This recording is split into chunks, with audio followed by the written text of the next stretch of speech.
በመካከለኛው ምስራቅ ምድር ላይ ለዘመናት የታየው የፖለቲካና የጦርነት ድራማ ባለፉት ጥቂት ወራት ውስጥ ወደማይታመን የመጨረሻ ምዕራፍ እየተሸጋገረ መጥቷል። ለዓመታት ከምድር በታች ባሉ ምሽጎችና በከፍተኛ ጥበቃ በሚደረግላቸው ቤተ መንግስታት ውስጥ ሆነው ክልሉን ሲያናውጡ የነበሩ ግዙፍ ስሞች በአንድ ጀንበር እንደ ቅጠል ረግፈዋል። 2 ዓመታትን ወደኋላ ተመልሰን እናስታውስ። ሐምሌ 2024 ቴህራን አዲሱን ፕሬዝዳንቷን ለመቀበል በደመቀ ዝግጅት ላይ ነበረች።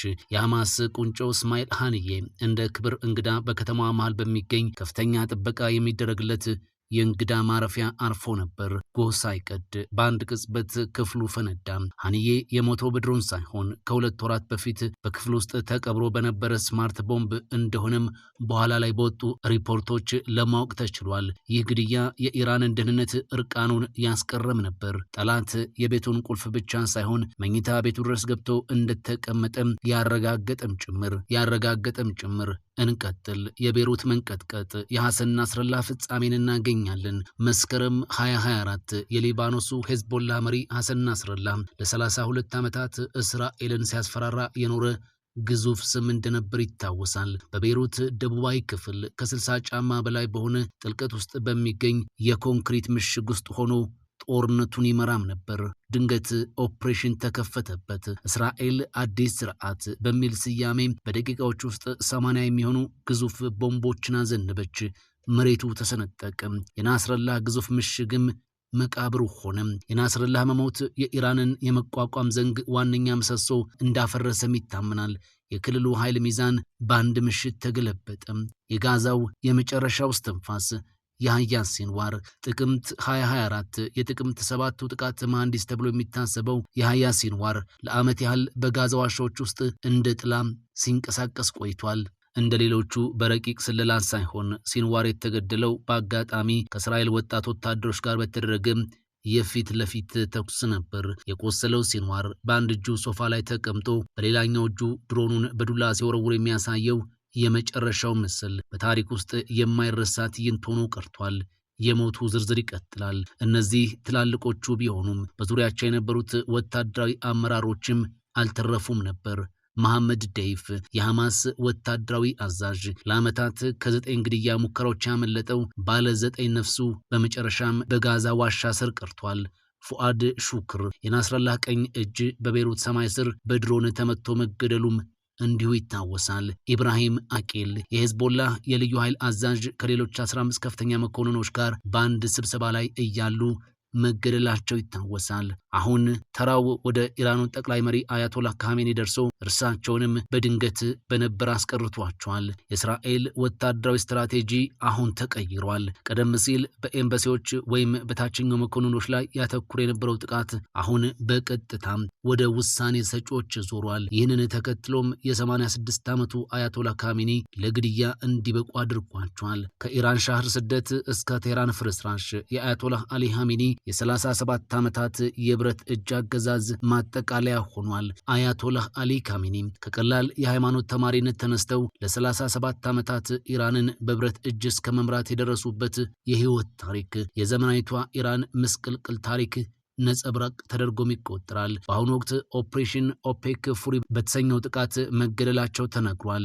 ይህንን ረጅምና ውጥረት የነገሰበትን የፖለቲካ ጉዞ ማጠቃለያ ያበጀለትም መስሏል። የእሳቸው ታሪክ የሚጀምረው እንደ አውሮፓውያን አቆጣጠር በ1939 በማቃድ የተቀደሰች ከተማ ሲሆን ያደጉትም ሃይማኖታዊ ጥብቅነት በሰፈነበትና የድህነት ጠረን በማይለየው ቤተሰብ ውስጥ እንደነበር ታሪካቸው ያስረዳል። ወጣቱ ኻሜኒ ገና በለጋ ዕድሜያቸው ወደ ናጅፍ ወደ ኢራቅና ወደ ቁመ ኢራን በመጓዝ ጥልቅ የሃይማኖት ትምህርት የቀሰሙ ሲሆን እዚያም የወደፊቱን የኢራን አብዮት መሪ አያቶላ ሩሆላ ኻሜኒን ለማወቅ በቅተዋል።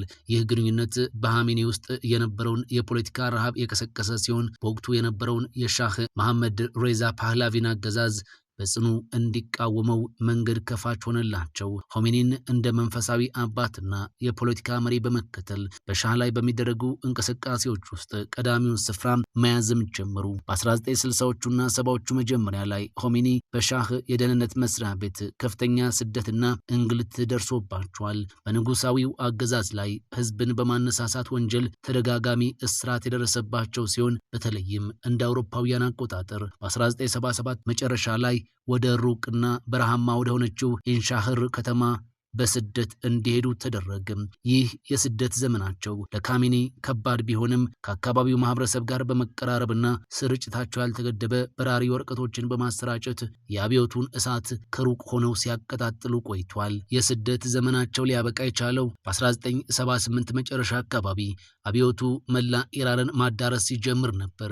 ኻሜኒ ከስደት ተመልሰው በቴህራን የአብዮቱ አስተባባሪ ምክር ቤት አባል በመሆን ተሾሙ። የ1979 አብዮት ድል ሲቀዳጅና ሻህ አገሪቱን ጥለው ሲሰደዱ ኻሜኒ በሆሜኒ መንግስት ውስጥ እንደ መከላከያ ሚኒስትርና የቴህራን የጁማ ሰላት መሪ በመሆን ቁልፍ ፖለቲካዊና መንፈሳዊ ስልጣን ተቆጣጠሩ።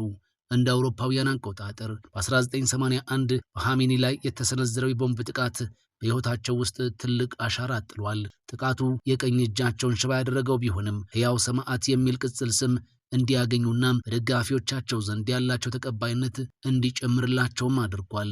ብዙም ሳይቆይ የኢራን ፕሬዝዳንት ሆነው የተመረጡ ሲሆን ለሁለት ተከታታይ ዘመናት ከ1981 እስከ 1989 ሀገሪቱን ከኢራቅ ጋር በነበረው አስከፊ የ8 ዓመት ጦርነት ውስጥ መርተዋል። በ1989 አያቶላህ ሆሜኒ ሲያርፉ ኻሜኒ ያልተጠበቀ እድገት አገኙ።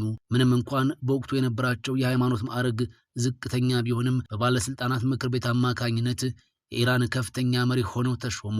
ይህ ሹመት ኻሜኒን በኢራን ውስጥ የሁሉም ነገር የመጨረሻ ውሳኔ ሰጪ፣ በጦር ኃይል፣ በፍትህና በውጭ ፖሊሲ አደረገው። ካለፈው ንጉሳዊ አገዛዝ በተለየ መልኩ ሀገሪቱን ወደ ጥብቅ ሃይማኖታዊ አገዛዝ ቀየሯት። በስልጣን ዘመናቸው ኻሜኒ ከአሜሪካና ከእስራኤል ጋር ያላቸውን ግንኙነት በጠላትነት ላይ መሰረት ያደርግ እንዲሆን አድርጓል። ታላቁ ሰይጣንና ትንሹ ሰይጣን በሚሉ ስያሜዎች ምዕራባውያንን ሲወርፉ፣ በሌላ በኩል ደግሞ በሊባኖስ ሄዝቦላህ፣ በየመን ሁቲና በጋዛ ሐማስ ያሉ ተላላኪ ቡድኖችን በማጠናከር የኢራንን ተጽዕኖ በመካከለኛው ምስራቅ እንዲሰፋም አድርጓል። ይህ የክልላዊ የበላይነት ፍላጎታቸው ግን ሀገሪቱን ለዓመታት ለዘለቀ ማዕቀብና ለኢኮኖሚ ውድቀት ዳርጓታል። የኻሜኒ የግዛት ዘመን በሀገር ውስጥም ቢሆን በሰላማዊ ተቃውሞዎች የታጀበ ነበር። በተለይም በ2009 አረንጓዴው ንቅናቄና በቅርቡ በ2022 የማህሳ አሚኒ ተቃውሞ ህዝቡ አገዛዙን በጽኑ ተቃውሟል። ኻሜኒ ግን ለማንኛውም ተቃውሞ የሰጡት ምላሽ በኃይል የመጨፍለቅ እርምጃ ነበር።